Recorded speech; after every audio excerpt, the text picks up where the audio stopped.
I stumbled into this game, this writing thing. For years after college, I didn't have the courage to even try it. I believed, instead, that I should do the responsible thing. So I applied to business schools. Somehow, I even got into one. But it was in the composing of the essays for those applications that I found something.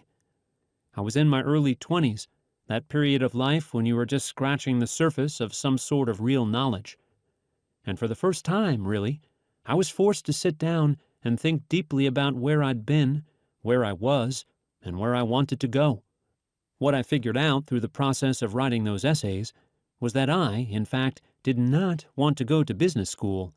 A visit to the school I got into, which provoked a pit in my stomach, confirmed that notion. What those essays did, instead, was make me realize I desperately wanted to write. So I decided to do so. I had no idea where to start. A novel sounded like a bit much at the time, and still does. But then I remembered the old saw, write what you know. It's a cliché for a reason. Like I said, I didn't know much about anything at the time, but I did know I loved to fly fish. Love is probably not strong enough a word. I was, and remain, incurably drawn to water. The fly rod has been my dowsing stick. I deferred a year from that business school. I decided to try to write about a creek, a ribbon of water that most people just drove by without even really noticing it was even there.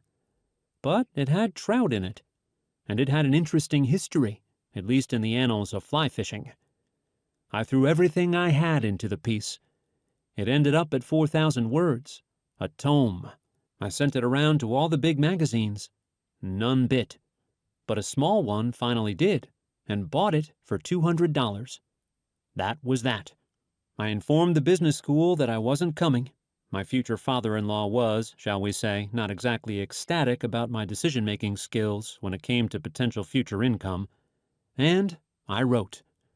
For the majority of my career, it still feels funny to call it that, writing about fly fishing has been a side gig, something I did in the margins merely because I loved doing it.